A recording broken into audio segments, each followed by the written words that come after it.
Hi friends, నేను మీ వంశీని. Friends, ఆంధ్రప్రదేశ్లో ఉన్న పుణ్యక్షేత్రాలలో ఒక గొప్ప పుణ్యక్షేత్రం శ్రీ లక్ష్మీ నరసింహస్వామి టెంపుల్ మాలకొండలో ఉంది ఫ్రెండ్స్. సో ఈరోజు మాలకొండ స్వామికి దర్శనం చేసుకొని ఎలా దర్శనం చేసుకున్నాం, పైన ఎలా ఉంది, దిగేటప్పుడు ఎలా ఉంది, మొత్తం నేను మీకు వీడియో చేసి మీకు చూపిస్తాను. అందరూ చూడండి ఫ్రెండ్స్. ఇది మాలకొండ స్వామి నడక దారిలో ఉన్నటువంటి ముఖ్యమైన ముఖద్వారం ఫ్రెండ్స్. ఇక్కడ కొబ్బరికాయ కొట్టి ప్రతి ఒక్కరూ నడుచుకొని పైకి వెళ్ళడం జరుగుతుంది. సో ఎర్లీ మార్నింగ్ ఫ్రెండ్స్ 4 గంటలకే మేము నడకదారి పట్టి పైకి పోవడం జరిగింది.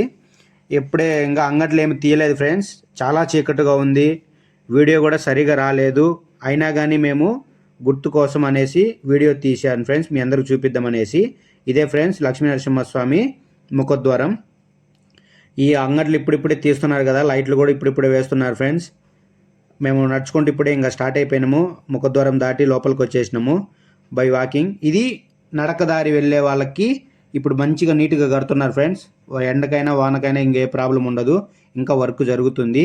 ఇప్పుడే చీకటి కదా, ఒక్కొక్కరు రావడం జరుగుతుంది దర్శనం కోసం. ఇది ఇంకా కిందనే ఫ్రెండ్స్. మేము ఇంకా పైకి కూడా ఇప్పుడే వెళ్ళినాము. పైన వీడియో అంతా మీకు రాదు ఫ్రెండ్స్, అంటే నడకదారి వీడియో రాదు, ఎందుకంటే చాలా చీకటిగా ఉంది అక్కడ, అందువల్ల నేను వీడియో తీయలేకపోయాను, సారీ ఫ్రెండ్స్.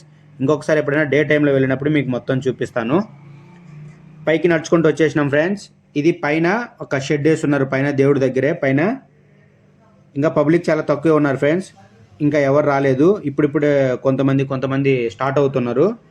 అప్పటికి ఎర్లీ మార్నింగ్ కదా, చాలా తక్కువే ఫ్రెండ్స్ మేము పోయినప్పటికి. ఫస్ట్ మేము తలనీళ్ళు ఇవ్వడం జరిగింది ఫ్రెండ్స్. నేను కూడా స్వామివారికి తలనీళ్ళు ఇచ్చి గుండు చేయించుకున్నాను. అందరూ ప్రతి ఒక్కరూ తొందరగా వెళ్ళి టోకెన్లు తీసుకొని స్వామివారికి తలనీళ్ళు ఇవ్వడము జరిగింది. సో అలా మేము కూడా ఇవ్వడం జరిగింది. అదేవిధంగా నెక్స్ట్ బయట అదంతా వ్యూ ఫ్రెండ్స్, కొండకి చుట్టూ.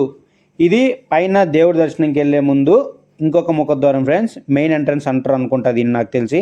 పైన అన్నదాన సత్రము, ఇంకా చాలా సత్రాలన్నీ పెళ్ళిళ్ళు జరిగేవి, మొక్కులు ఉన్న వాళ్ళు చేసుకునే వాళ్ళు, పబ్లిక్ కూర్చోవడానికి చైనా పైన మటుకు చాలా ప్లేస్ ఉంది ఫ్రెండ్స్. చూడండి, స్వామివారి అవతారం ఫ్రెండ్స్. ఇది ముఖద్వారం పైన ఉంటుంది లక్ష్మీనరసింహ స్వామివారి అవతారము. అదేవిధంగా మళ్ళీ నెక్స్ట్ ఫ్రెండ్స్ చూడండి, ఇది నా లోపలికి వెళ్ళిన తర్వాత పైన 2 పక్కల షెడ్ ఉంది. అంటే ఇది పబ్లిక్ ఎవరైనా ఎండకైనా వానకైనా ఉండడానికి కూడా చాలా బాగా చేశారు ఫ్రెండ్స్. ఇప్పుడు అప్పటికన్నా గతం కన్నా ఇప్పుడు ఇంకా చాలా బాగుంది ఈ గుడి. అంటే రోజులు పెరిగే కొద్దీ అభివృద్ధి డెవలప్ కూడా చాలా బాగా పెరిగింది. నేను చిన్నప్పుడు చాలాసార్లు వెళ్ళాను, ఇప్పుడు కూడా అప్పుడప్పుడు వెళ్తాను, కానీ ఇప్పటికి చాలా చేంజ్ అయిపోయింది ఫ్రెండ్స్. ఇక్కడ మొత్తం ఇప్పుడిప్పుడే ఇంకా అంతా మొక్కులు ఉన్న వాళ్ళందరూ పైకి వచ్చి, ఇంకా అది ఇంకోటి ఏంటంటే ఫ్రెండ్స్, ఇక్కడ ఈ గుడి కేవలం శనివారం మాత్రమే ఓపెన్ చేయబడుతుంది ఫ్రెండ్స్. మిగతా టైంలో గుడి బంద్లోనే ఉంటుంది. ఎందుకంటే ఈ గుడికి అదే ఒక గొప్ప ప్రత్యేకత ఫ్రెండ్స్. ఓన్లీ శనివారం ఉదయం నుంచి సాయంత్రం మాత్రమే ఉంటుంది, మిగతా టైంలలో ఈ గుడి ఓపెన్ చేయబడదు. అదొకటి ప్రతి ఒక్కరూ తెలుసుకోండి ఫ్రెండ్స్. ఇదిగో ఇక్కడ అంతా చుట్టూ పబ్లిక్ చూడండి ఫ్రెండ్స్ ఎలా ఉన్నారో. చీకటైనా కానీ వచ్చిండ్రు, అంటే ఇప్పుడిప్పుడే సూర్యుడు రావడం జరుగుతుంది. సో ఇప్పుడే తెల్లారింది అందరికీ. చీకట్లో వీడియో సరిగ్గా రాలేదు, కానీ ఇప్పటి నుంచి ఈ వీడియో బాగా వస్తుంది ఫ్రెండ్స్. అందరూ చూడండి. ఈ విధంగా అందరూ ఈ పక్కనే తలనీళ్ళు సమర్పించేది ఉంది ఫ్రెండ్స్. ఇక్కడ ఫ్రెండ్స్ ఇప్పుడు మనం లోపలికి వెళ్తున్నాము. ఇక్కడ ఒక గోమాత ఉంది ఫ్రెండ్స్, ఆవు గురించి. ప్రతి ఒక్కరూ ఈ గోమాత గురించి తెలుసుకోండి. మనకి సామాన్యంగా గోమాత గురించి పెద్దగా తెలియదు అనుకుంటున్నాను. అంటే ఇక్కడ ఒక పూజారి, అదే ఒక అతను ఆవుని బాగా పరిపాలించే ఒక అతను ఉన్నాడు ఇక్కడ. ప్రతిదీ కింద గోమాతకి ఉన్న అరికాలు గురించి పై దాకా తల దాకా ప్రతి ఒక్క పార్ట్ గురించి చాలా క్లియర్గా చెప్పింది ఫ్రెండ్స్. అతని వాయిస్ మీరే ఒకసారి క్లియర్గా వినండి, మీకు అర్థమవుతుంది ఫ్రెండ్స్.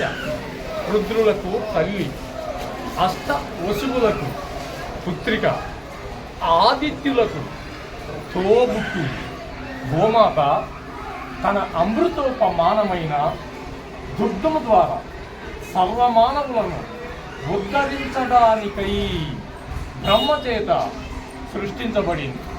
బ్రహ్మదేవుడు అమృతం ఆస్వాదిస్తున్న సమయంలో బ్రహ్మ నోటి నుండి జాలువారిన నులుగు ద్వారా గోవుల కాచాయత స్వామి గోవు శరీరంలో 33 కోట్ల మంది దేవతలు నివసించి ఉన్నారని పురాణాలు చెప్తున్నాయి.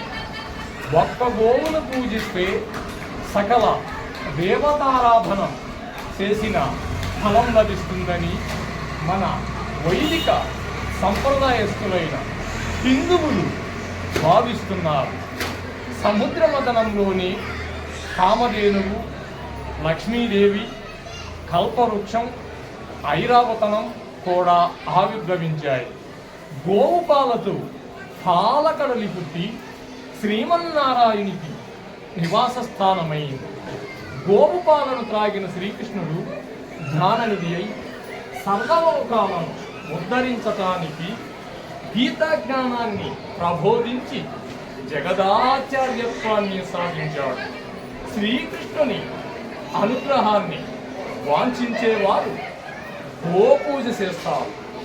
గోవులను ప్రేమించే కృష్ణునికి గోవులను ప్రేమించే వాళ్ళంటే ఎంతో ఇష్టం.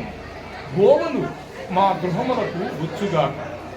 గోవుల వలన మాకు శుభములు చేకూరుగాక. గోవులు మా గోశాలలో ఉంటూ మాపై ప్రసన్నమైన చూపులతో అనుగ్రహించుగాక. అన్ని వర్ణముల గోవుల సంతతి సుసంపన్నమై తెల్లవారే వేళకు ఇంద్రాదుల ప్రీతికి చేయబడే హోమాలకు దుగ్ధములను ప్రసాదించుగాక. అలాగే గోవుల సంతానములైన వృషములు కూడా ఆరాధనీయులే. గోవులను ఏ దుష్టమృగములు సంహరింప కుండుగాక. పులులు వంటి క్రూర మృగాలన్నీ గోవులకు రక్షణగా నిలిసిగాక.